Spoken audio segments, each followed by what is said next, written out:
로마서 15장 22절에서 33절까지입니다. 로마서 15장 26절, 27절 제가 봉독합니다. 이는 마게도냐와 아가야 사람들이 예루살렘 성도 중 가난한 자들을 위하여 기쁘게 얼마를 동정하였습니다. 저희가 기뻐서 하였거니와 또한 저희는 그들에게 빚진 자니 만일 이방인들이 그들의 신령한 것을 나눠 가졌으면 육신의 것으로 그들을 섬기는 것이 마땅하니라. 아멘. 로마서 이제 거의 마지막을 향해서 이제 나아가고 있습니다. 16장 이제 한 장을 남겨두고 있습니다. 로마서 14장, 15장은 성도들의 생활 윤리, 도덕 윤리, 우리 크리스천들의 문화관, 기독교 윤리에 대해서 계속해서 소개하고 있습니다. 이제 마지막 부분에서는 교회 윤리를 좀 더 집중적으로 소개합니다. 우리의 생활 윤리에는 일반 도덕 윤리가 있고 또 한쪽으로는 교회의 또 윤리가 있습니다. 교회 생활을 할 때 우리 크리스천들은 어떠한 그러한 또 생활의 예의 범절과 또 신앙적 태도를 가지고 교회 생활을 해야 되는지 교회 윤리를 소개합니다. 또 한편으로는 의식주와 관련해서 여러분의 이웃들과 어떻게 싸우지 않고 다투지 않고 이웃들을 섬기면서 화목하게 살아갈 수 있는가, 일반 도덕 윤리를 또 생활 윤리를 소개합니다. 지금까지는 생활 윤리를 소개했다라면 이제 성도들이 싸우지 않고 더욱더 덕스럽게 사랑으로 하나님의 은혜 안에서 많은 사람들에게 사랑을 베풀면서 살아가는 이 중요한 양심의 원리라고 이렇게 소개했던 바로 이 소중한 이 기독교 윤리에 대한 부분들을 이제는 15장 후반부와 또 16장 마지막은 교회 윤리로, 교회에서는 그럼 어떻게 성도들이 싸우지 않을 것인가, 성도들이 교회 안에서는 어떻게 서로 화목하게 서로 사랑하면서 살아갈 것인가. 지금까지는 우리 이웃들과 불신자들과 국가와 사회 속에서 싸우지 않고 어떻게 화목하게 성도들이 사랑을 실천하며 살 수 있는가에 대한 부분을 소개했다라면 이제는 교회 안에서 다양하고 많은 사람들이 모인 그러한 교회 공동체에서 성도들이 싸우지 않고 어떻게 화목하게 사랑을 실천하며 살아갈 수 있는가를 몇 가지 아주 중요한 원칙들을 우리에게 소개하고 있습니다. 교회는 어떻게 해야 안 싸울 수 있을까요? 오늘 대한민국의 한국 교회들은 너무 많이 싸우고 있습니다. 물론 우리가 앞서서 계속해서 말씀드린 것처럼 오늘 또 10월 27일 광화문 연합예배에서 차별금지법을 반대하기 위해서 그렇게 또 강력하게 저항해야 되는, 본질을 지키기 위해서는 목숨을 걸고 싸워야 합니다. 손가락질을 받는다 할지라도 반드시 기독교적 신앙의 자유, 예배의 자유, 전도의 자유를 위해서 싸우셔야 됩니다. 때로는 순교의 피를 흘리면서까지 그렇게 기독교 역사는 교회의 신앙의 본질을 지켜온 것입니다. 그러나 비본질의 부분에 있어서는 우리가 덕스럽게 사랑으로 그렇게 사람에게도 칭찬을 받는 또 이러한 기독교 윤리를 실천해 가셔야 됩니다. 교회는 그러면 이제 어떻게 해야 안 싸울 수 있는가? 많은 싸움들이 한국교회에 벌어지고 있습니다. 이러한 싸움들의 원인은 무엇이겠습니까? 결국 기독교의 이러한 교회론의, 교회의 중요한 원리들을 제대로 이해하지 못해서 결국 싸우게 되는 것입니다. 교회는 특수한 그러한 신앙 공동체입니다. 세상의 국가는 대한민국의 법을 지켜야 되고 4대 세금과 이런 교육과 이런 의무를 납부하면 됩니다. 국가의 질서를 잘 지키면 됩니다. 여러분의 직장 생활은 직장의 법과 규칙을 잘 지켜가면서 노동을 하면 됩니다. 그러면 교회는 어떻게 해야 안 싸우느냐라는 거예요. 수도 없이 교회는 싸움과 고통과 아픔을 겪으며 아파하고 있습니다. 그러면 교회는 어떻게 해야 안 싸울 수 있는가? 교회는 돈으로 직장처럼 이렇게 그들의 보상을 해주는 이러한 걸로 해결할 수 없습니다. 국가처럼 재산과 생명을 보존해주는 그러면 시민들이 조금 참을 수 있는 거예요. 나와 생각이 좀 다르다 할지라도 국가가 잘 운영이 되면 좀 참을 수 있는 겁니다. 회사가 월급을 아주 잘 주고 더 보너스도 많이 준다라면 회사가 조금 불편하게 해도 참을 수 있는 겁니다. 그럼 교회는 어떻게 해야 참을 수 있느냐 말이에요. 어떻게 해야 안 싸울 수 있느냐 말이에요. 그렇기 때문에 교회는 특수한 신앙 공동체이기 때문에 교회가 가르치는 중요한 몇 가지 원리를 꼭 기억하셔야 되는 것입니다. 이것을 사도신경에서는 거룩한 공교회와 성도가 서로 교통하는 것과 라는 이 두 고백으로 담아내고 있습니다. 교회란 세상 사회단체가 아닙니다. 국가단체가 아닙니다. 예수 그리스도의 피로 그리스도께서 세우신 그리스도가 머리가 되신 하나님이 택한 하나님의 백성이요 자녀들이라고 하는 어마어마한 하나님의 집이라고 하는 이 땅의 하나님의 나라라고 하는 엄청난 권세와 특권과 신분을 가지고 있는 신앙 공동체인 것입니다. 그렇기 때문에 교회는 교회만의 연합의 원리를 배워야 되는 것이에요. 거룩한 공교회, 교회는 공교회, 캐톨릭, 홀리 캐톨릭, 하나님이 택하신 거룩한 하나의 백성, 하나의 교회 이런 뜻입니다. 저와 여러분은 하나님의 택한 백성들이라는 것이. 그리고 이 땅에서는 유형교회로 함께 모여서 조직을 갖추고 예배를 드리며 함께 또 성찬에 참여하고 또 함께 교회적 질서를 지키며 복음의 사명을 감당해야 되는 거룩한 성도의 교제를 이루어야 된다는 거예요. 앞부분에 거룩한 공교회는 하나님의 택한 그리스도의 피로 하나 된 백성이라고 하는 보이지 않는 영적인 그러한 교회관을 말한다면, 뒷부분의 성도의 교제는 보이는 유형교회, 나타내지는 그러한 오늘 한국교회의 각각의 처소에서 예배드리는 이러한 예배의 모임을 말하는 것입니다. 성도들은 예배하기 위해서 모이는 독특한 신앙 공동체입니다. 그렇기 때문에 예배에 있어서 일치를 이루어야 되는 거예요.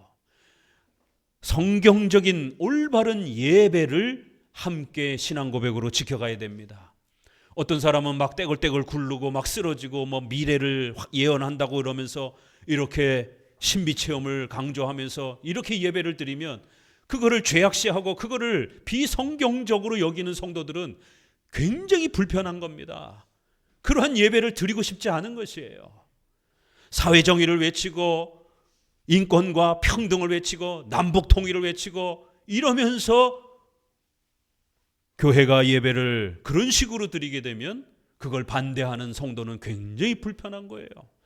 그렇기 때문에 성경이 명령한 예배, 구약에는 제사 중심의 성막과 성전 중심으로 제사 중심의 예배를 드리는 것이고, 신약은 신령과 진정으로 예배드리라고 하는 새로운 명령을 따라 각 모든 지역에서 말씀과 성례 중심으로 간단한 예식을 기본으로 해서 말씀을 설교를 듣는 예배로 그렇게 예배드리면 되는 것입니다. 이렇게 성경이 명령한 예배를 지키는 거예요.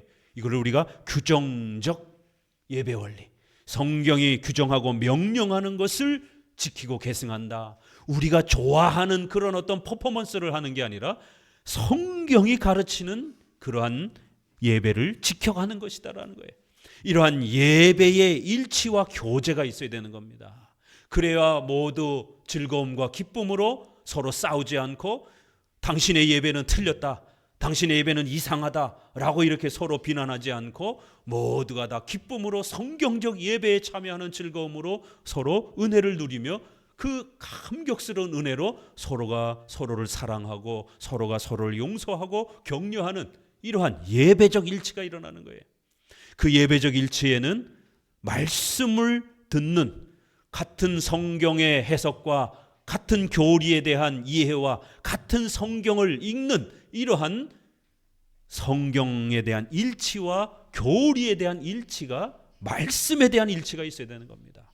그리고 또 거기에는 오늘 성찬을 우리가 함께 행하는 것처럼 성찬에 대한 일치가 있어야 되는 것입니다. 예배의 일치에는 이렇게 말씀 중심의 또 성경 해석과 교리에 대한 이해, 또 성찬에 대한 또 이러한 참여에 대한 또 이해, 이렇게 예배와 성찬의 교제가 있는 것입니다. 이러한 예배와 성찬을 드리기 위해서는 교회 질서가 잘 지켜져야 됩니다. 중구난방으로 막 무질서하게 이렇게 자기 마음대로 막 이렇게 예배를 드리고 또 성찬의 예배에 막 참여를 하고 불참하고 이렇게 되면 무질서해지는 거예요. 바로 이러한 예배와 성찬을 바르게 유지하도록 교회의 법, 질서가 필요한 거예요. 그래서 목사도 법을 지켜야 되고 성도들도 법을 지켜야 되는 거예요. 대한민국 사람이면 대한민국의 법을 지켜야 서로 싸우지 않고 안전하게 살아갈 수 있는 것입니다. 적어도 교회 안에서도 지도자와 성도들이 함께 성경에 기초한 교회의 법을 지켜야, 그리고 그 법을 어겼을 때는 목사도 책망을 받아야 되고 성도도 책망을 받아야 되는 겁니다. 이렇게 법의 순종과 법에 의한 치리가 작동이 돼야 되는 겁니다. 그래서 교회의 치리, 교회 법을 지키는 교제가 있어야 됩니다. 이걸 우리가 교회법 교제, 치리의 교제라고도 이렇게 표현할 수 있는 것입니다. 그리고 마지막은 교회는 성도들이 순수하게 자원해서 모이는 공간이기 때문에 서로 자발적으로 물질적으로 그렇게 또 서로 섬기고 도와야 되는 헌금의 교제가 있어야 되는 것입니다. 교회는 국가가 재정을 지원해 주지 않습니다.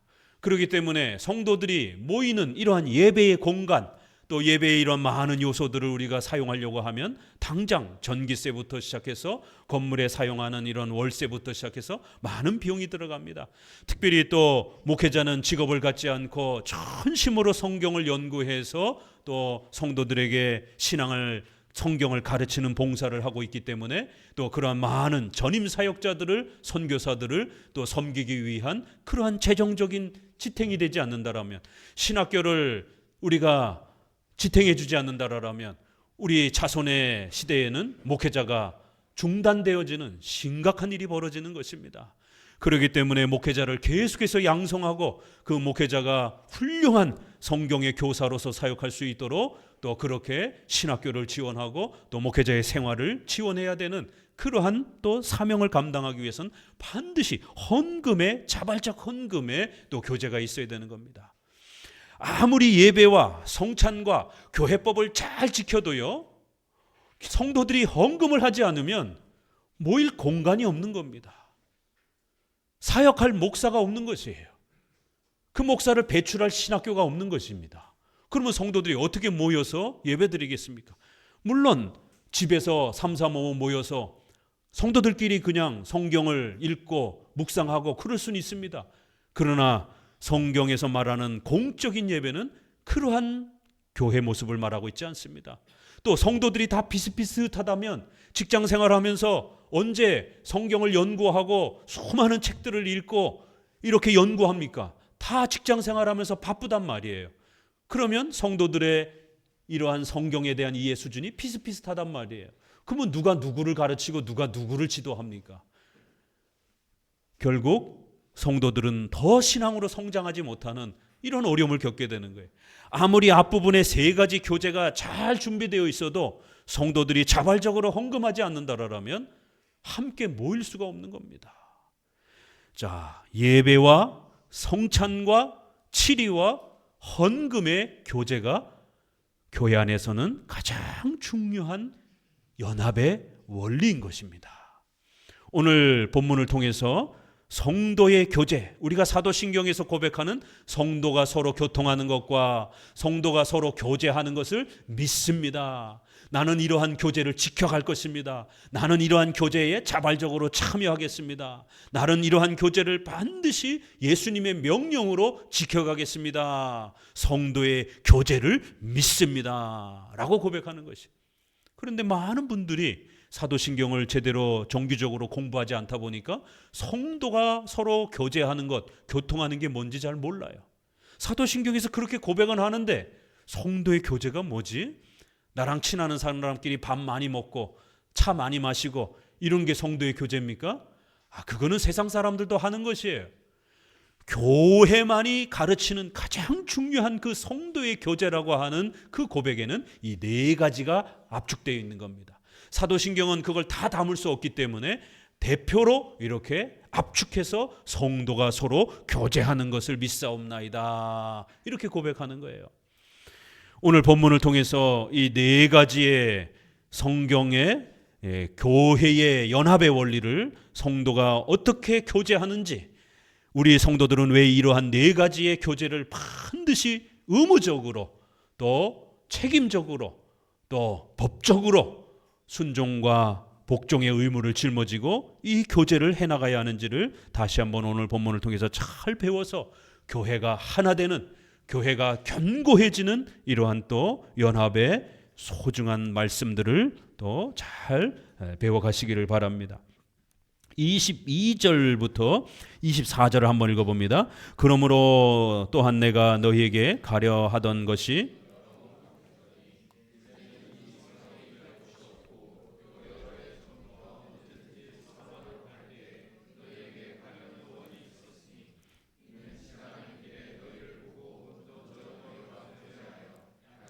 인적을 받은 후에 너희의 그리로 보내줌을 바람이라. 28절도 읽어봅니다. 그러므로 내가 이 일을 마치고 이 열매를 저희에게 확증한 후에 너희에게를 지나 서반하러 가리라. 이제 이 본문의 이러한 표현들은 그냥 사도 바울의 여행의 일정을 소개하는 거예요. 이게 오늘 여러분에게 어떻게 적용이 됩니까? 여러분이 서반하러 여행 갈 겁니까? 그래서 우리가 성경을 잘 해석해야 된다는 것이에요. 오늘날은 극단적 문자주의에 치우쳐져 있는 이런 성경 해석이 많습니다. 세대주의 영향 때문에 성경을 그냥 문자적으로만 읽고 그냥 다이렉트로 내가 1인칭이 된 것처럼 그 안으로 뛰어들어가서 내가 그 바울이 된 것처럼 주인공이 돼서 바로 자기에게 적용하는 거예요. 성경은 그렇게 적용하면 큰일 납니다. 구약에는 사람을 죽이라는 명령도 있고 무시무시한 그러한 오늘날에는 적용할 수 없는 특수한 그런 많은 명령도 있기 때문에 사람을 돌로 때려 죽이라는 명령도 있고 이렇게 가나안 족속을 가축도 남기지 말고 전부 죽이라는 명령도 있고 이러기 때문에 그걸 바로 적용하면 큰일 나는 겁니다. 여러분이 서바나로 저 유럽 끝쪽인 스페인이라고 하는, 많이 스페인으로 이렇게 알려져서 해석을 하는데 스페인으로 여러분이 여행을 갈 계획을 잡으라라는 그런 명령을 하고 있는 건 아닙니다. 이건 바울에게 주신 고유한 명령인 것이에요. 그러면 왜 이 바울의 여행이 저와 오늘 여러분들에게 하나님의 계시와 뜻으로서 하나님은 어떤 분인가? 하나님은 누구신가? 하나님은 어떻게 일하시는가를 이 본문이 어떻게 가르쳐 주느냐라는 거예요. 우리 보고 여행 가라는 얘기인가? 우리가 여행 가는 분을 잘 도와주라는 얘기인가? 선교사를 그러면 잘 도와주는 얘기인가? 이렇게 또 의역할 수도 없는 것이, 도대체 이 바울의 이 여행이 굉장히 가벼워 보이고 뭐 이런 교훈이 우리에게 뭐 어떻게 적용될 게 별로 없는 것 같은데, 뭐 예수님을 믿고 구원받아야 된다 이런 로마서의 앞부분은 굉장히 중요하게 보이죠.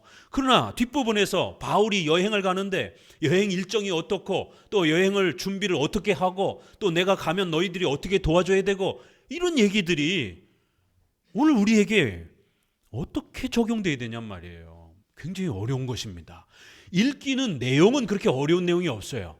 그렇지만 이걸 우리의 삶에 내 자신에게 적용을 하려면 굉장히 어렵다라는 것이죠. 이걸 어떻게 적용해야 될 것인가?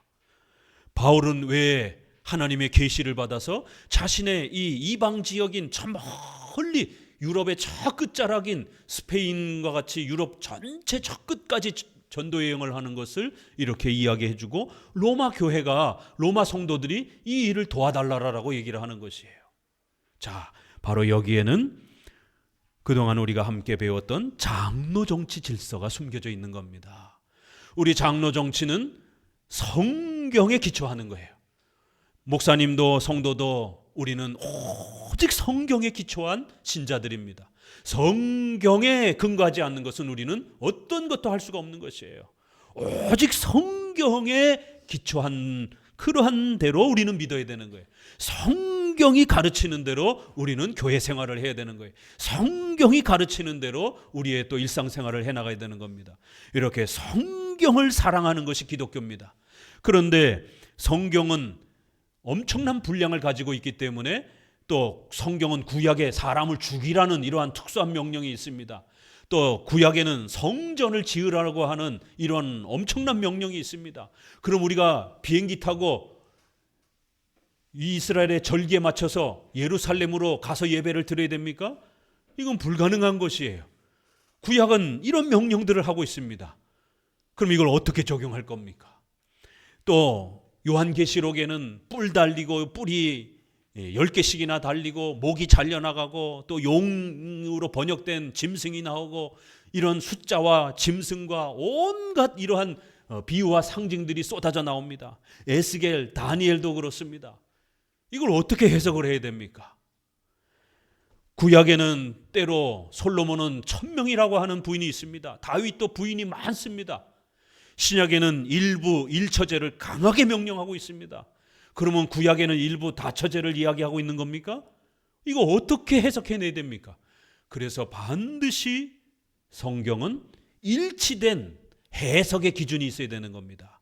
그래서 우리 장로교는 이것을 사도신경, 웨스민스터 신앙고백과 같은 교회의 공적인 해석의 기준을 마련해 준 것입니다. 성경을 읽기 위해서는 반드시 공적인 성경의 해석의 규범이 있어야 된다는 거예요. 그렇지 아니하면 이단들과 우리가 싸울 수가 없는 겁니다. 이단들도 성경을 해석하고 있잖아요. 저들은 저렇게 해석했는데 우리는 이렇게 해석하는 거예요. 그게 차이가 나는 겁니다. 이거는 국가의 어떤 실정법을 어긴 게 아니에요. 성경의 해석을 잘못하고 있는 것에 대한 싸움인 겁니다. 우리는 삼위일체를 믿지만 저들은 일신론을 믿는 거예요. 그럼 이단이 되는 겁니다. 정통 기독교에서 벗어나는 거예요.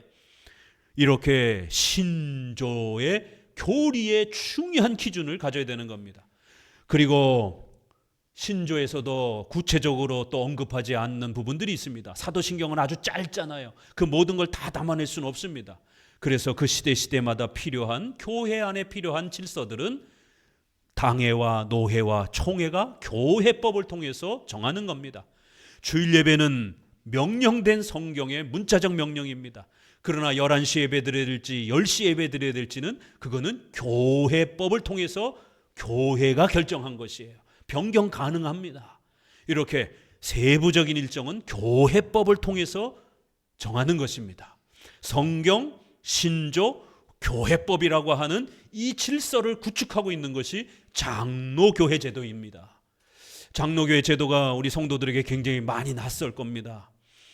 오늘 우리 시대는 민주주의, 특별히 더 극단적 민주주의를 표방하는 미국에서조차도 실행하지 않는 그런 극단적 그런 민주주의 형태가 대한민국에 펼쳐지고 있기 때문에 더더구나 이러한 엄격한 질서를 요구하는 이러한 장로 제도가 우리 성도들에게는 오늘날 굉장히 불편할 수 있습니다. 미국은 우리가 생각하는 것처럼 그렇게 굉장히 자유로운 나라가 아닙니다. 상원의원, 하원의원이 세습이 되기도 합니다. 우리 생각에는 상상을 할 수가 없죠. 데모를 해도 경찰이 폴리스 라인을 딱 쳐놓으면 절대로 거길 넘어갈 수 없습니다. 그거 넘어가는 순간 총을 맞을 수가 있습니다. 아무리 자신들의 자유의사를 표출할 수 있어도 국가가 질서로 정해놓은 그 법과 질서를 아주 엄격히 지켜야 됩니다. 그런데 대한민국은 어떻습니까? 경찰이 두들겨 맞는 그러한 극단적 무질서적인 자유가 팽배한 그러한 극단적 민주주의 형태로 그렇게 나아가고 있습니다.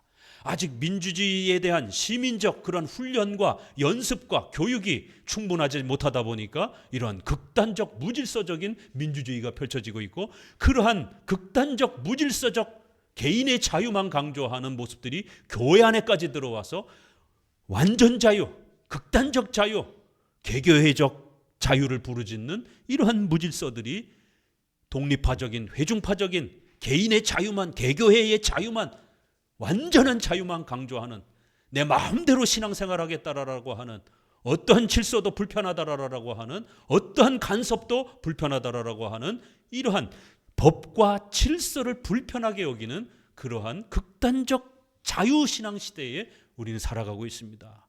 그렇기 때문에 교회 법을 지키라라고 이렇게 요구하고 그 법에서 어긋나면 목사든 장로님이든 성도든 치리를 받는 거예요. 성찬의 금지를 당하는 겁니다. 성찬을 아무에게나 주지 않습니다. 등록되지 않은 신자에게는 성찬을 주지 않습니다. 한마음교회에 정식으로 등록하지 않은 분은 성찬을 받을 수 없습니다. 꼭 명심하셔야 돼요.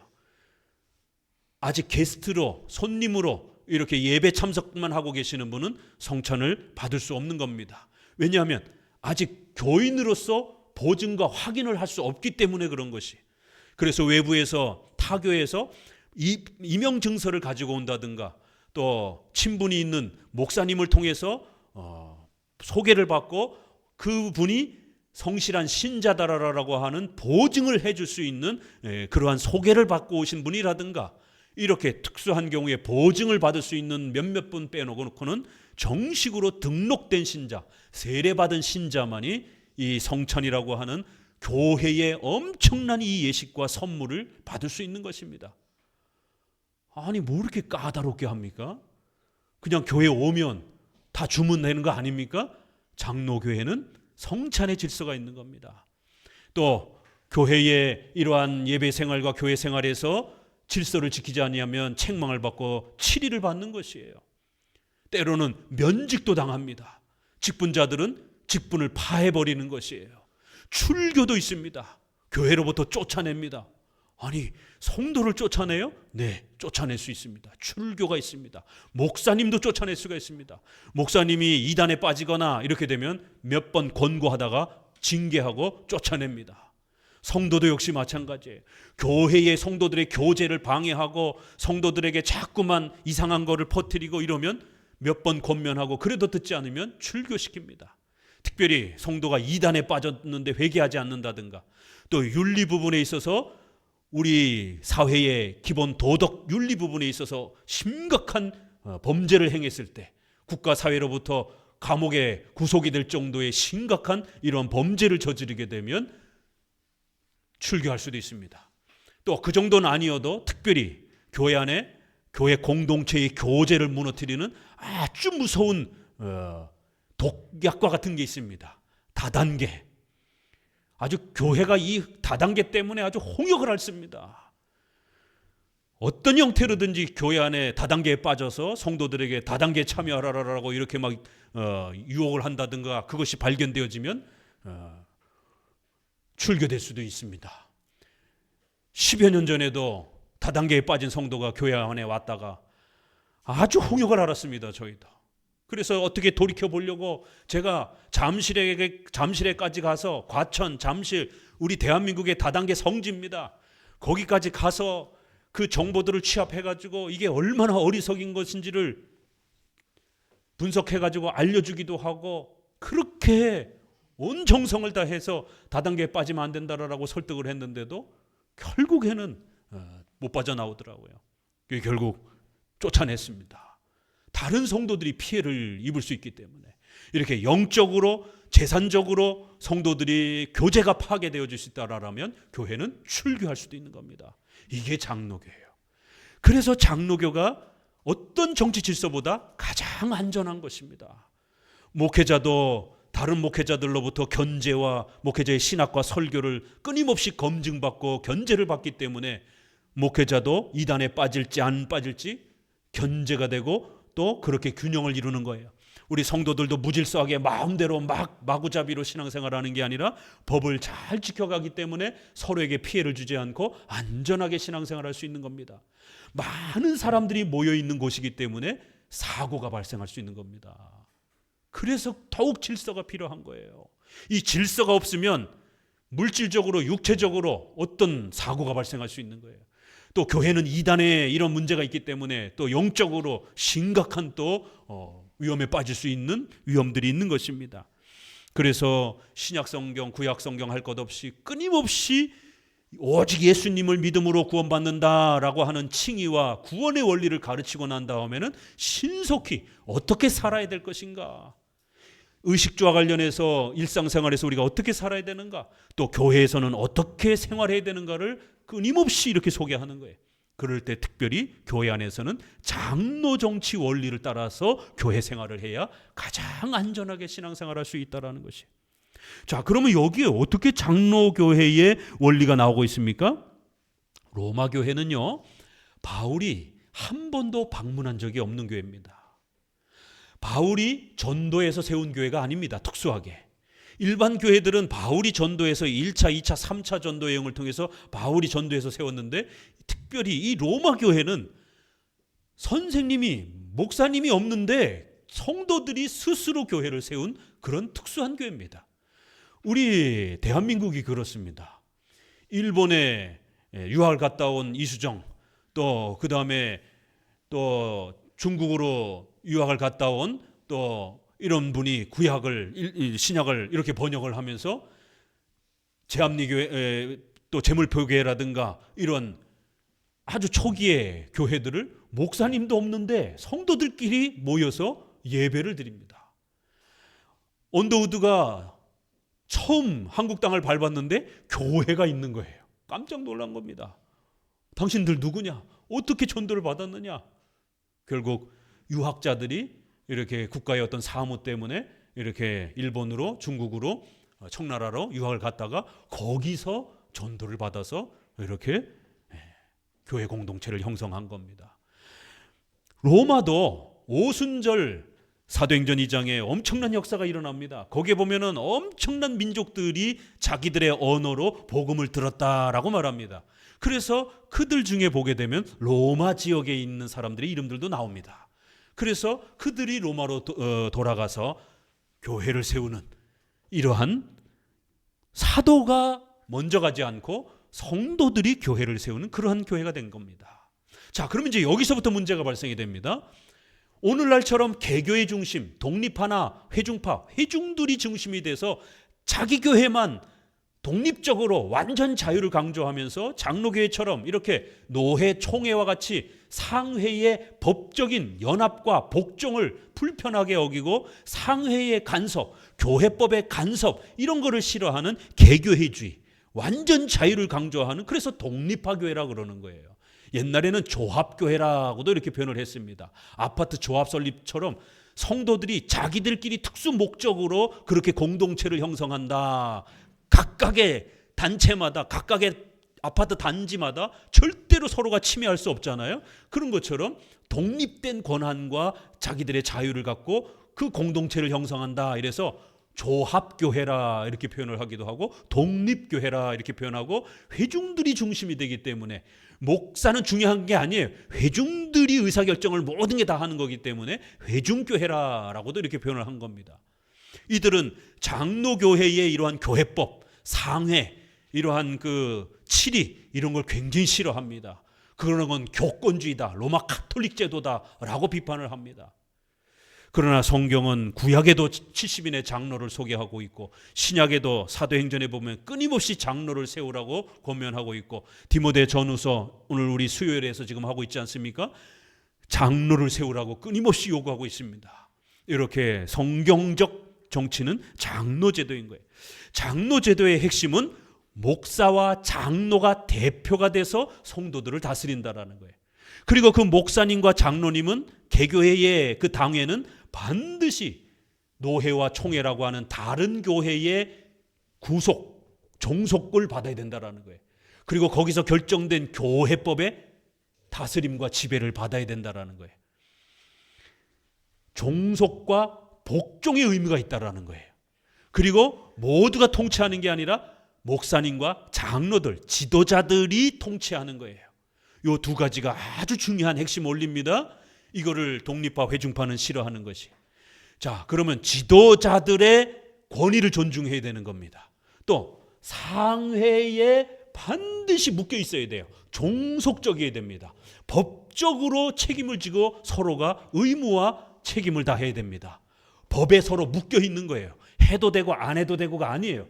반드시 장로교 속해 있는 교단의 교회법에 종속돼야 됩니다.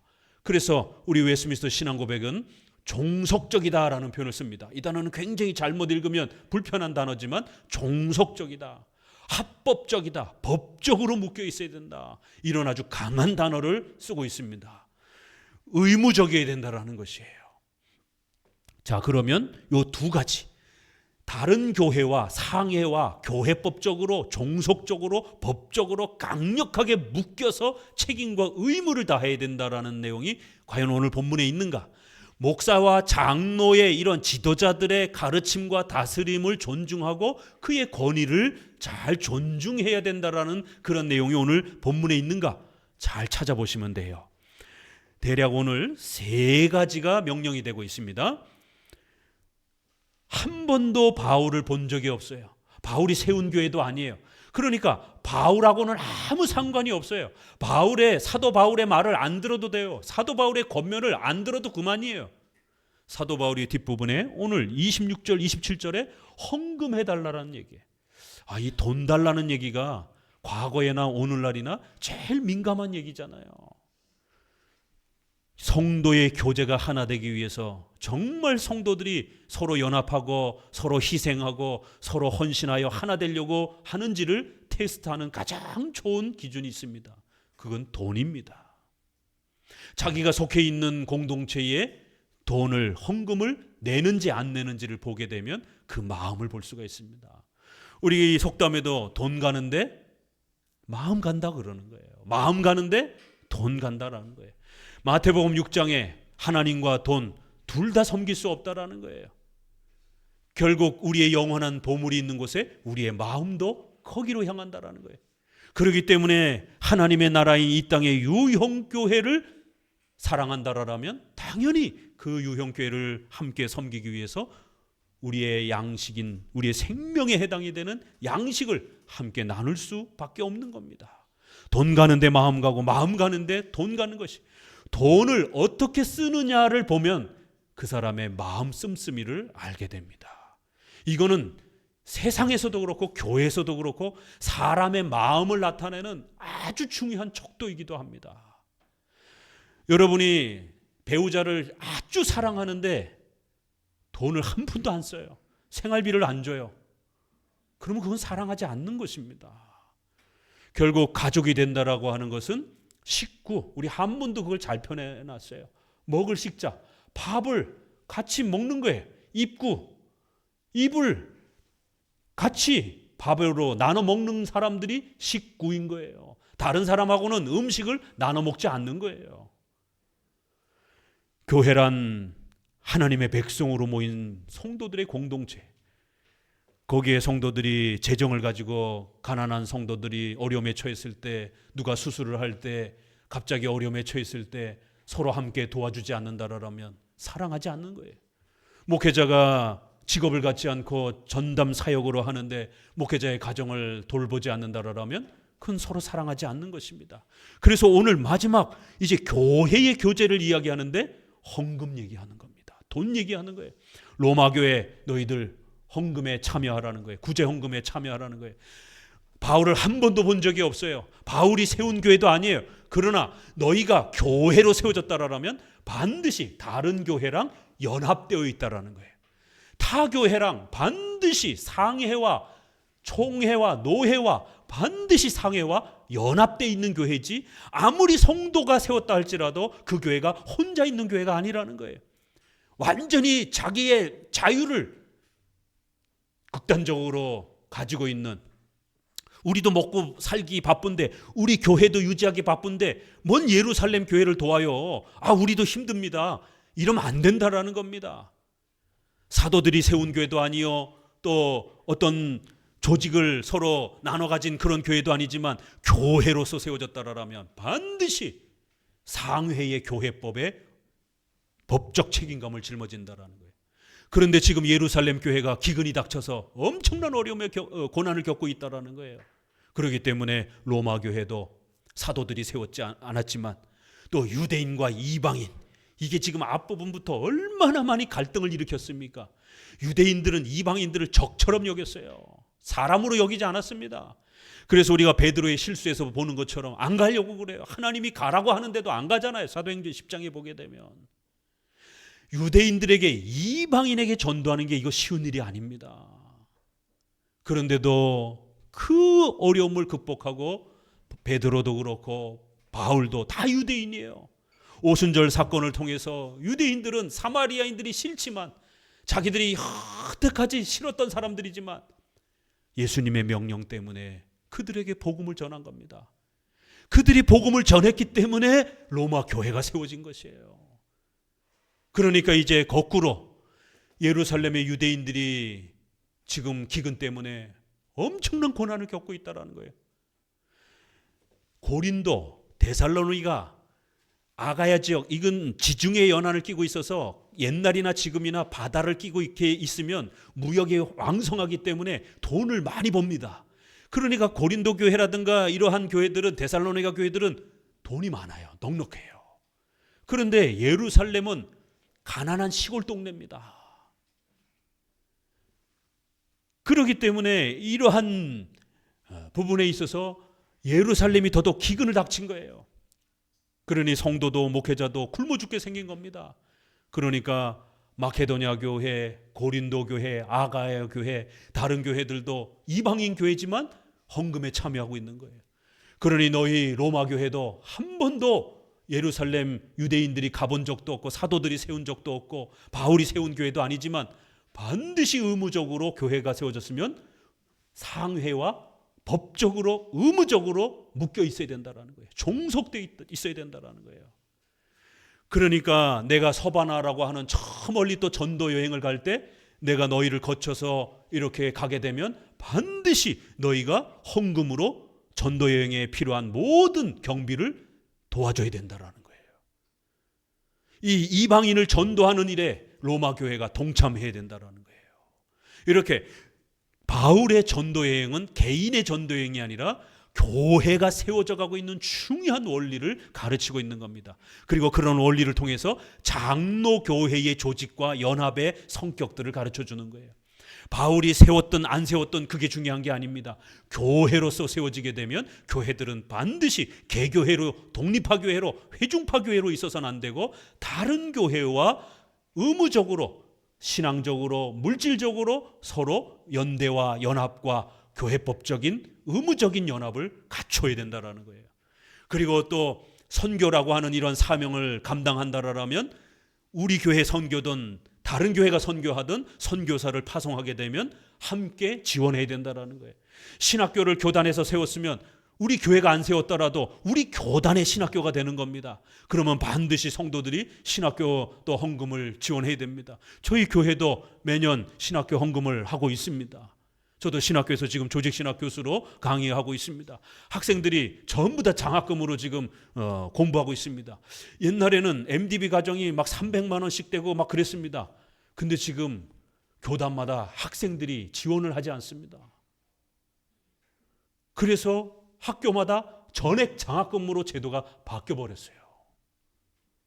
이게 한편으로는 감사할 일인데 한편으로는 한국교회의 위기예요. 젊은이들이 신학교로 오지를 않는 거예요. 제발 와달라고 부탁을 하고 장학금을 다 지원해서라도 오라고 하는데도 안 오는 거예요. 목사 되면 고생한다라고 안 간다라고. 왜요?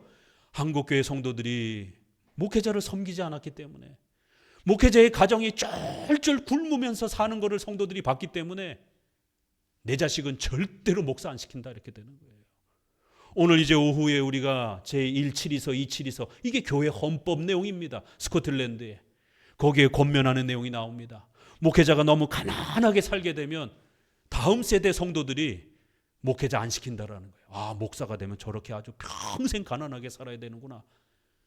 그러면 덕이 안 된다라는 거예요. 그렇기 때문에 목회자가 생활에 염려가 없도록 목회자의 생활이 그 시대의 평균 정도에서 조금 이상 위쪽으로 이렇게 정도는 유지될 수 있도록 생활을 보장을 해줘야 된다는 거예요.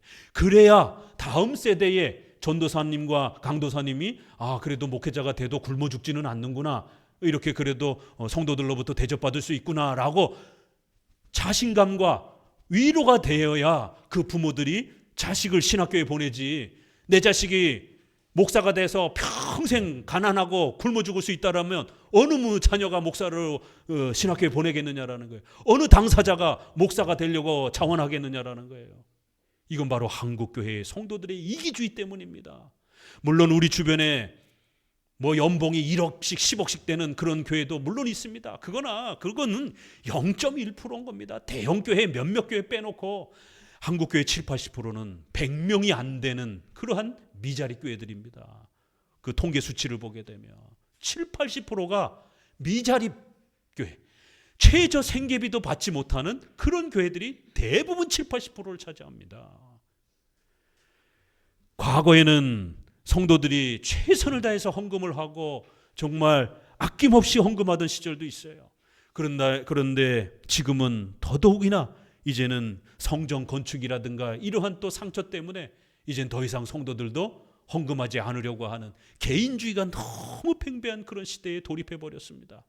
이래저래 결국은 교회는 위기를 겪고 있는 것이, 몇 가지 실수와 잘못이 있다 할지라도 그것 때문에 교회를 포기해서는 안 되는 것이, 그렇게 되면 우리가 예배드릴 수 있는 즐거움과 또 성찬의 즐거움과 이 땅의 유형교회로서의 이 은혜와 복을 누릴 수 있는 모든 부분을 잃어버리게 되는 겁니다.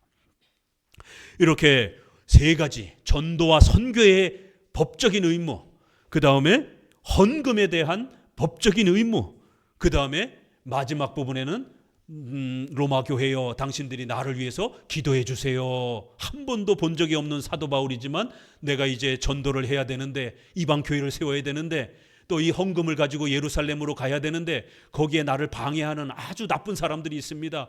나를 위해서 기도해 주세요. 기도, 예배, 성찬, 이런 영적인 교제를 요청하는 거예요. 세 개가 소개가 됩니다.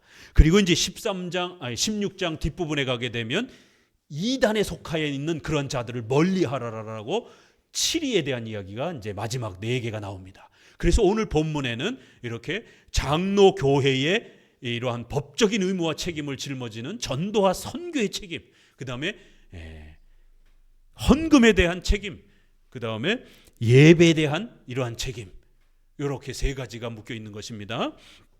자, 그러면 오늘 본문에는 이렇게 22절에서 24절까지 반드시 로마 교회는 예루살렘 교회와 유대인 교회와 연합되어야 된다라는 것, 상회, 하회, 이런 당회, 노회, 총회의 조직과 또 이러한 체계를 서로 갖춰야 된다라는 거예요. 그래서 이제 내가 서바나라로 가기 위해서 로마를 거쳐서 전도 여행을 갈 때에 지역적으로도 봐도 저 끝에 스페인과 보면 로마는 그 중간 지역입니다. 그리고 예루살렘과 안디옥은 이쪽 아래쪽이기 때문에, 그래서 로마를 거쳐서 거기서 여행 경비와 도움을 받고 그리고 가겠다라는 거예요. 그래요. 너희와 교제하고 약간 만족을 받은 후에, 이렇게 우리 번역에는 만족이라고 되어 있지만 또 다른 영어 성경 번역에 보게 되면 약간의 도움을 얻은 후에, 이렇게도 이 헬라어가 번역이 됩니다. 그래서 너희의 그런 지원을 받은 후에 너희의 도움을 통해서 서바나로 그렇게 전도여행을 가겠다라고 이렇게 표현하면서 반드시 성도들이 세운 교회지만 유대인 교회, 예루살렘 교회와 법적으로 서로 조직적으로 장로 정치처럼 이렇게 노회, 총회, 개교회가 연합되어 있어야 된다라는 것. 또 이방인 교회를 세우기 위한 신학교 사명, 이런 전도 선교 사명에 로마 교회도 반드시 동참하셔야 된다라는 것이에요. 안 해도 되고 해도 되는 그런 문제가 아니라 반드시 의무적으로 서바나 그 이방 교회의 이러한 전도 사역에 참여해 달라라는 겁니다. 자, 이러면서 이제 이런 부분들에 또 우리가 이걸 적용해 보게 되면 우리 성도들은 이러한 교회의 상회와 총회, 이러한 교회법, 이러한 원리를 우리 성도들은 얼마나 잘 알고 있습니까? 유스 디비눔, 목사와 장로들에게는 설교를 할 수 있는, 성찬을 집례할 수 있는, 예수님을 대신해서 책망할 수 있는 이러한 신적 권위가 위탁되어 있다라고 하는 신적인 권위, 신적인 법을 만들 수 있는 그런 권위를 가지고 있다라고 하는 유스 디비눔, 신적인 권위를 가진 위탁받은 자들이라고 하는 이런 개념을 얼마나 가지고 있습니까? 장로 정치의 3대 원리, 장로들이 통치해야 된다라는 것. 각 개교회와 목사와 장로는 교직 평등, 세 번째로는 당회, 노회, 총회와 같은 단계별 회의체를 구성해야 된다는 것. 이 세 가지가 장로 정치를 구성하는 핵심 원리입니다. 이러한 원리들을 정확하게 잘 이해하고 또 배우시고 또 실천하려고 노력하셔야만이 교회는 하나 될 수 있는 것입니다. 각자가 자기 마음대로, 목사님들이 자기 생각대로 교회를 운영해 버리게 되면 교회는 무질서해지고 교회는 와해되어 버립니다. 이단 하나를 정죄하고 분별하는데도 이쪽 교회는 이단이라고 생각하는데 저쪽 교회 목사님은 이단이 아니라고 그러고, 그러면 이단을 어떻게 정할 수 있겠습니까? 차별금지법은 어떤 교회는 찬성을 하고 어떤 교회는 반대를 하고, 이러면 교회가 전도를 못하게 하는, 종교의 자유를 금지시키는 이러한 엄청난 법을 국가에다가 요구를 하지 말라고 요구를 해야 되는데, 교회가 먼저 한 목소리를 못 내면 어떤 일이 벌어지겠습니까? 아무것도 할 수가 없게 되는 것입니다. 사도행전 16장 4절에도 보게 되면 바로 예루살렘 총회에 모여서 네 가지 규정을 정하고 이제 사도와 장로들의 작정한 규례를 저희에게 주어 지키게 하니 16장 5절 이에 여러 교회가 믿음이 더 굳어지고 수가 날마다 더하니라. 이렇게 장로 정치의 교회법 규정과 질서를 잘 지켜가게 되면 의무와 책임과 복종과 순종을 교회법의 질서를 따라 잘 이루어가게 되면 무질서가 사라지고 교회가 믿음이 더 굳건해지고 날마다 전도가 또 되어지는 열매가 나타나더라. 이렇게 권면합니다. 자, 이제 본문 25절부터 또 읽어봅니다. 28절까지. 그러나 이제는 내가 성도를 섬기는 일로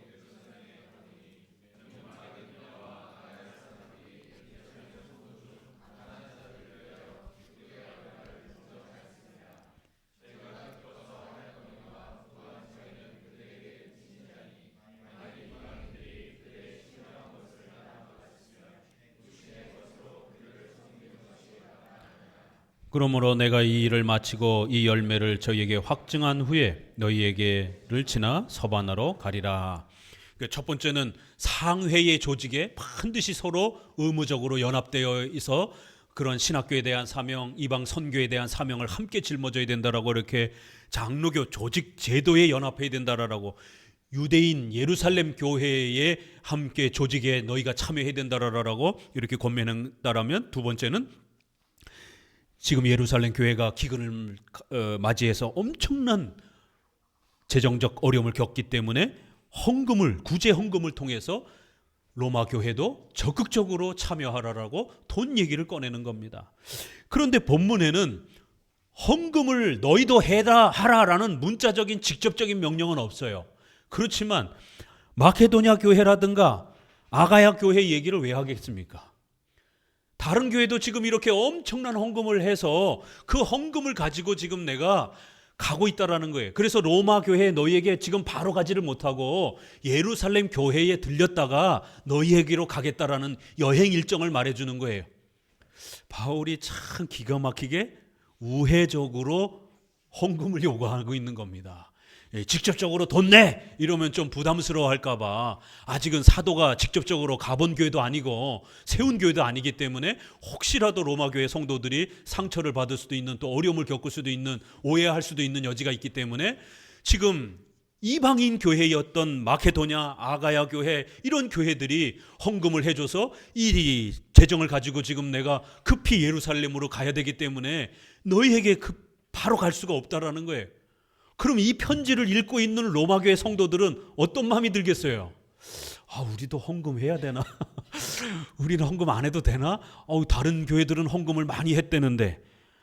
자, 이제 고린도 후서 8장 1절에 보니까 형제들아, 하나님께서 마케도냐 교회들에게 주신 은혜를 우리가 너에게 알게 하노니 환난의 많은 시련 가운데 저희 넘치는 기쁨과 극한 가난이 저희로 풍성한 연보를 넘치도록 하게 하였느니라.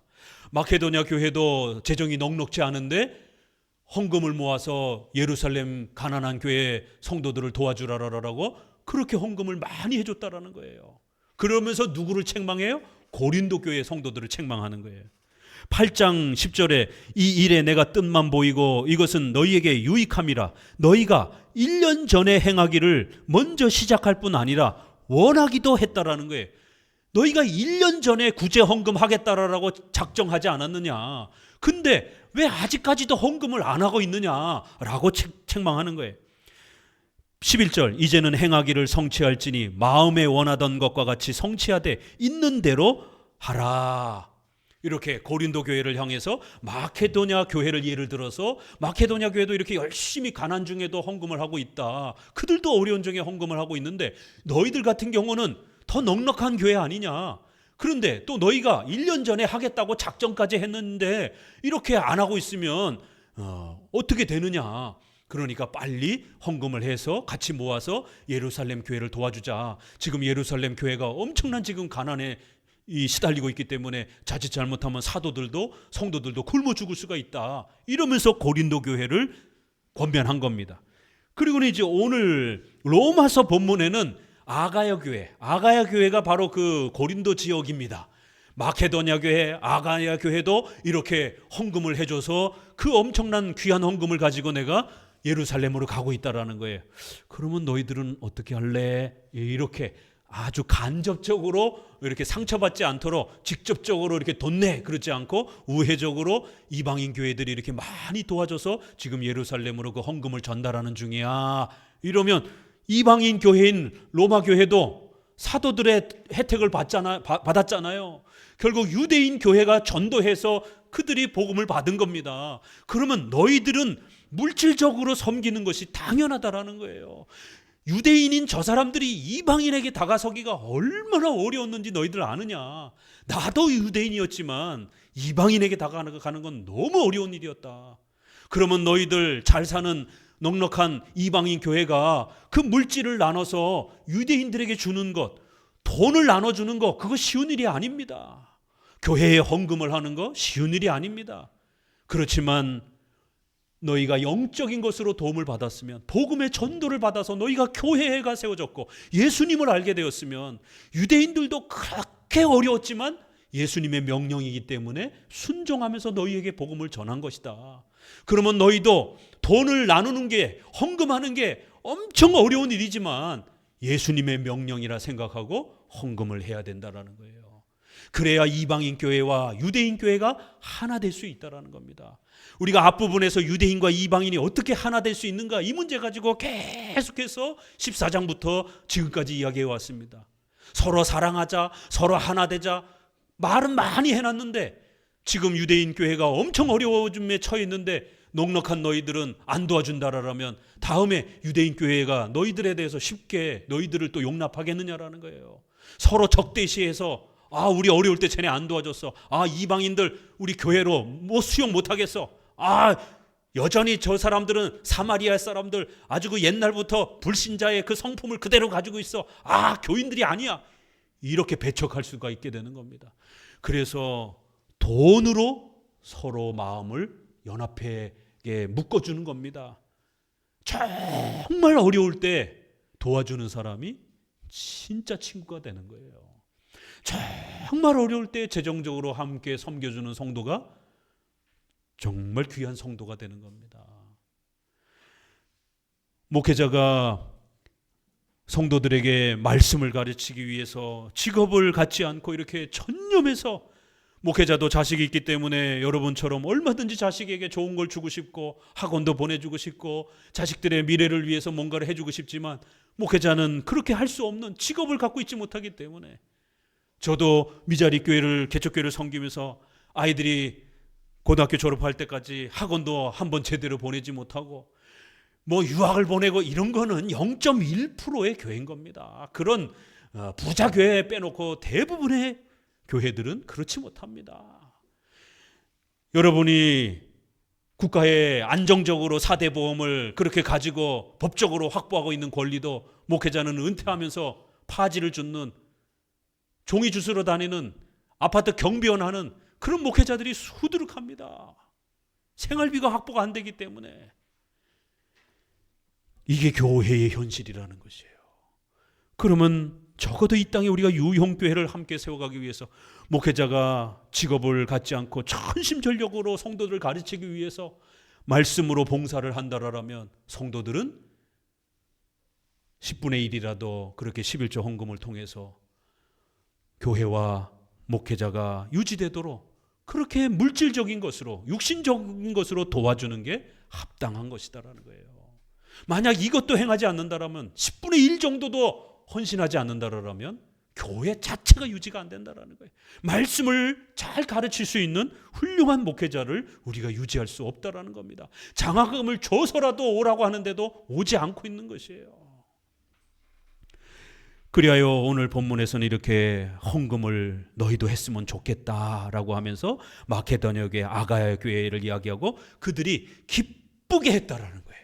억지로 한 게 아니라 교인으로서의 의무와 책임을 감당하면서 예수님을 믿는 우리가 하나의 성도이기 때문에 내 교회뿐만 아니라 다른 교회의 어려움에 대해서도 관심을 가지고 그렇게 사랑과 기쁨으로 참여했다라는 거예요. 기쁘게 얼마를 동정했다라는 거예요. 또 저희가 27절에도 기뻐서 하였거니와, 왜 이런 단어가 많이 강조가 됐겠어요? 헌금은 어려운 거예요. 우리 새신자가 돼서 이제 세례를 받고 11조 헌금을 하기까지 굉장히 오랜 시간이 걸리기도 합니다. 어떤 분은 좀 빨리 단축되기도 해요. 그러니까 교회에 처음 와가지고 이제 11조 헌금이라는 걸 배우면서 내 월급의 10분의 1을 헌금을 해야 돼? 내 일주일에 주일을 빼서 매번 예배를 참석해야 돼? 의무적으로? 이런 거는 굉장히 부담이 되는 거예요. 그렇지만 적어도 이 땅에 유형교회 신자가 된다는 것은 첫 번째, 정기적으로 반드시 주일 성수를 약속하는 거예요. 그리고 내가 속한 교회에 이제 헌금에 대한 11조 헌금에 대한 의무와 책임을 감당하기로 그렇게 다짐하는 겁니다. 이런 고백들을 다짐하는 분들에게 교회는 교회의 특권인 세례를 주는 것이에요. 기쁘게 했다, 기뻐서 하였다, 자원성을 강조하죠. 그러나 또 저희는 그들에게 빚진 자니, 빚졌다 이렇게 말하는 거예요. 이방인 교회는 유대인 사도들에게, 유대 예루살렘 교회에게 빚을 졌다라는 거예요. 채무를 짊어지고 있다라는 거예요. 우리 성도들은 목사에게 채무를 지고 짊어지고 있는 겁니다. 아시겠어요? 목사님에게 채무를 짊어지고 있는 거예요. 빚이다 라고 이렇게 말합니다. 11조는 빚이다 라고 이렇게 말하고 있는 거예요.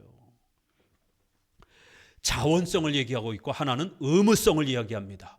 우리 이거 11조 교육할 때 많이 들었죠? 자발적 의무헌금. 그래서 우리 교회법에는 우리 선조들, 종교개혁자들은 교회의 헌금은 어떤 성격인가?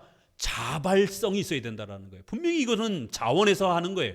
불신자들에게는 강요할 수 없는 겁니다. 교회를 나오지 않는 사람들에게, 유형교회에 참여하기를 싫어하는 사람들에게 강요할 수는 없는 거예요. 이건 세금이 아니기 때문에 교회에 나오고 싶은 사람들의 자원에서 내는 거예요. 그렇지만 세례를 받은 성도들은 의무성을 갖는다라는 거예요. 해도 되고 안 해도 되고가 아닙니다. 적어도 내가 그 유형교회에 합법적으로 성찬을 받고 직분을 받을 수 있는 이런 모든 교회의 권리를 갖는다라는 이 세례이라는 것을 얻을 때는 이러한 책임을 감당하기로 의무적으로 참여하는 것이, 법적으로 참여하는 것이, 그래서 자발적 의무 헌금이다라고 이렇게 표현한 겁니다. 오늘날 개혁주의 목사들 안에 특별히 진보적 성향, 이러한 좌편향적 성향이 강한 이런 분들이 기존 교회를, 보수적 교회를 비판하기 위해서 11조는 자유다 이러면서 이 헌금에 있어서도 완전 자유를 주장을 하는 이런 분들이 간혹 있습니다. 조심해야 됩니다. 오늘 오후에 우리가 배울 스코틀랜드 신조의 172서의 6항의 교회의 부동산, 재산에 관하여 부분에서 모든 사람이 각자 자신의 11조를 내는 것이 가장 합리적이라고 생각한다. 272서 9항의 교회의 재산과 그 분배에 관하여서 부분에서는 이런 것들에는 11조, 교회의 재산과 관련해서 목사관, 목사님 사택, 그럼 교회가 부동산을 마련한 것, 그 다음에 교회의 토지, 교회가 혹시라도 토지를 갖고 있다라면 이러한 토지 등이 있다. 오래된 교회법들이 증언하듯이 적그리스도, 로마 가톨릭과 교황과 같은 적그리스도에 의해서 이러한 관습이 파괴되었다라는 거예요. 이런 11조의 성경적 제도가 로마 가톨릭에 의해서 파괴가 되었다라는 거예요. 그리고 종교개혁 시대 때는 제세례파, 완전 자유를 강조하는 이 제세례파에 의해서만 11조 제도가 부정되었지, 루터, 칼빈, 종교개혁자들은 이렇게 스코틀랜드의 존 낙스와 이런 우리의 신앙 고백서들 안에는 11조 제도는 지켜가야 된다라고 이렇게 언급하고 있습니다. 예수님께서도 어떻게 말씀하셨습니까? 유대인들에게 책망하면서 지나치게 11조 제도를 남용한, 그건 분명히 문제가 돼요. 마태복음 23장 23절에 화 있을진저 외식하는 서기관들과 바리새인들이여, 너희가 박하와 회양과 근처의 11조를 들이되 율법에 더 중한 바 의와 인과 신은 버렸도다. 그러나 이것도 행하고 저것도 버리지 말아야 할지니라. 11조 제도 자체를 예수님이 폐지하지는 않은 것입니다. 그거를 너무 남용해가지고 가난한 자들의 돈을 뜯어내는 그러한 이제 이 악한 모습들, 또 형식적인 것, 이거를 비판한 것이지 성도들의 일상적인 그러한 급여에서 10분의 1 정도를 이렇게 헌금해 오고 있었던 이러한 전통과 관습들을 그대로 존중한 것입니다. 특별히 일반 교회들은 너무 11조를 남용을 해서 대형 교회를 세우는, 교회 건물에 수천억을 들이는 이러한 폐단을 보여서 성도들이 헌금에 대한 엄청난 상처를 갖고 있습니다. 그래서 그 반대급부로 완전 자유를 부르짖으면서 이제는 더 이상 헌금을 하지 않는 이런 시대가 되어버렸습니다. 더더욱이나 개혁주의 교회 안에 이런 잘못된 신학자들과 목사들 때문에 헌금 없이 그냥 신앙생활하는 게 마치 자유로운 것처럼 이렇게 또 퍼져나가고 있습니다. 그러나 앞서 말씀드렸던 것처럼 우리가 함께 헌금하지 않는다라면 교회가 유지될 수 없고, 또 그 교회가 노회와 총회에다가 상회비를 냅니다. 왜요? 거기서 신학교를 유지하고 선교사들을 거기서 파송하기 때문에. 우리 교단에 있어서 선교사를 굉장히 많이 파송하고 있습니다. 그 선교사들의 생활비, 저 중동 지역, 중국 이런 불신앙 나라의 이런 데들은 성도도 없이 선교하는 겁니다. 그들에게 정기적인 생활비를 누가 대줍니까? 간접적으로 개교회가, 저희 교회도 지원하고 있는 것이에요. 의무적으로 떼게 돼 있습니다. 저희 교회가 조금 부흥해가지고 내년도 상회비를 한 30% 올렸어요. 그래서 기쁜 마음으로, 저희 교회만 올랐어요. 다들 코로나 시절에 다 어려워가지고 이렇게 성도가 많이 빠져나가고, 그런데 다행히 한마음교회는 이렇게 조금 더 부흥이 돼서 알겠습니다. 이게 제가 정한 것도 아니고 노회 임원과 이렇게 그걸 정하는 재정부에서 한마음교회는 성도들이 좀 늘어났으니까 10%도 아니고 30% 정도는 좀 감당해도 될 것 같습니다. 올해 24년보다.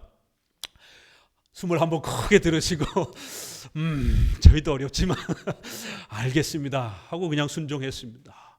이렇게 의무적으로 내고 있습니다. 이게 장로교의 질서인 것이. 지금 오늘 본문은 이런 이야기들을 하고 있는 거예요. 타교회와 상회와 조직적으로 연합되어야 된다. 또 법적인 그런 징계 절차에 연합되듯이 헌금의 이러한 또 질서를 통해서 우리가 선교하고 신학교를 세우고 이런 여러 가지 교회적 연합의 목적에 함께 참여하자라는 것이.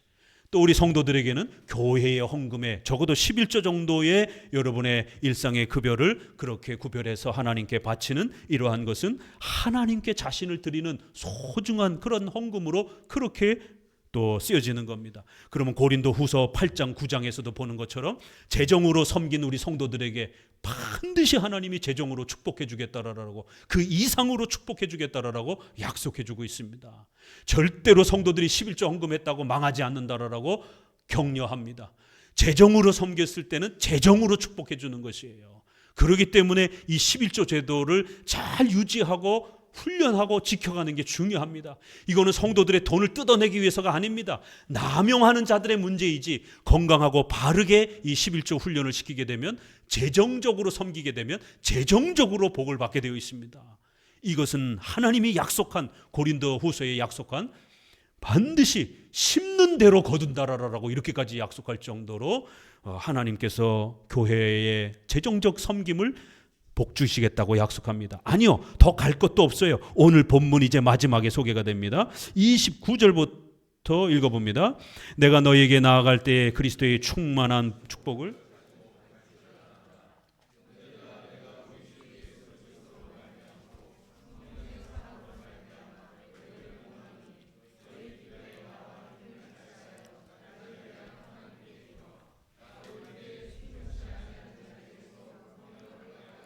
또 예루살렘에 대한 나의 섬기는 일을 성도들이 받음직하게 하고 나로 하나님의 뜻을 쫓아 기쁨으로 너에게 나아가 너희와 함께 편히 쉬게 하라. 평강의 하나님께서 너희 모든 사람과 함께 계실지어다. 마지막에는 기도를 요청하면서 예배, 성찬, 기도, 찬송, 이러한 또 예배적 연합과 일치를 함께 이루어야 된다라고 그렇게 권면한 겁니다. 로마 교회는 바울을 한 번도 보지 못했지만 바울의 이러한 모든 전도와 선교의 사역은 공교회적인, 공적인 하나의 교회로서 우리가 의무와 책임을 감당하는 것이기 때문에 이렇게 예배에 있어서도 질서가 일치되어야 되고 선교와 또 전도의 의무도 참여해야 되고 기도로도 도와주는 것에 함께 해줘야 된다는 것이에요. 이러한 전도, 예배, 기도, 그 다음에 헌금, 치리, 교회법, 이러한 교회의 교제를 잘 이루어가는 것은 비록 법을 지켜야 되고 또 의무적으로 지켜야 되고 순종해야 되는 겁니다. 그래서 불편합니다. 사실은 힘듭니다. 그렇지만 반드시 예수님의 명령인 줄 알고 함께 참여하라는 거예요. 그러면 29절에 그리스도의 충만한 축복을 이렇게 표현하는 거예요. 비록 부담되고 어렵지만 너희가 여기에 함께 참여하게 되면 내가 너한테 로마에 이제 나아갈 때에 그리스도의 충만한 복을 너희에게 나눠줄 거라는 거예요. 그 복이 뭘까요? 지금까지 말한 그 내용인 거예요. 바울이 권면한 그 내용들을 말하는 거예요. 이러한 내용들을 너희가 잘 순종하게 되면 하나님으로부터 그리스도로부터 충만한 복을 얻게 될 것이다라는 거예요. 또 더 나아가서는 30절에 예수 그리스도로 말미암고 성령의 사랑으로 말미암아. 성경에 이 표현이 여기 유일하게 단 한 번 나옵니다. 성령의 사랑. 참 멋있는 표현이죠. 성령께서 강력하게 역사하셔서 여러분들을 위로해주고 도와주고 여러분 안에 사랑이라는 마음이 가득 차는 정말 이런 멋있는 크리스찬으로서 여러분이 성장할 수 있도록 성령의 사랑으로 여러분을 가득 채워줄 것이다라는 거예요. 성령의 사랑. 성령과 연결된 표현이 많아요. 뭐 불같은 성령, 뭐 물 같은 성령, 이렇게 여러 표현이 있는데 오늘은 성령의 사랑, 사랑의 성령, 사랑스럽게 하라, 덕스럽게 하라, 이 얘기가 지금 계속해 왔기 때문에 우리 크리스찬들이 정말로 사랑으로 넘치는, 성령의 강력한 사랑으로 넘치는 그런 멋진 신자로 성장하게 될 거라는 거예요. 더 나아가서는 33절 같이 읽어봅시다. 평강의 하나님께서 너희 모든 사람과 함께 계실지어다. 성부 하나님, 성자, 성령 했기 때문에 마지막은 성부 하나님으로 우리가 해석해도 되고 삼일체 하나님으로 합쳐서 해석을 해도 돼요. 하나님께서 우리와 함께 해주실 것이다라는 거예요. 비록 힘들고 어려워도 이렇게 동참하는 성도들에게 하나님이 함께 해주실 것이다라는 거예요. 이렇게 어마어마한 약속을 해주고 있습니다. 장로정치제도는요, 교통법규랑 비슷해요. 교통법규 지키면서 차 운전하는 거 굉장히 불편하잖아요. 빨리 가고 싶은데. 근데 그 법을 안 지키면 목숨이 위태롭습니다. 이 교통법규를 지키는 게 참 이렇게 훈련이 안 되면 잘 안 지켜져요.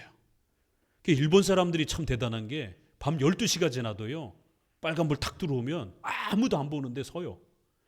이게 시민의식이 높아서 그런 거예요. 교육이 잘 돼서. 대한민국도 이제 많이 지키는데 대한민국은 이제 12시 넘으면 이제 그냥 막 지나다녀요. 아직까지는. 교통법규와 같아요. 장로 정치는 복종해야 되고 의무적으로 참여해야 되고 치리를 받아야 되고 까다로운 이러한 절차에 우리를 훈련시켜야 됩니다. 그러나 불편하지만 잘 지키면 이단을 막아내주고 또 하나님의 교회가 든든히 세워져 가고 우리 성도들의 죄를 잘 케어해주고 막아주고 성장시켜주는 엄청난 이러한 열매와 혜택들이 주어진다라는 거예요.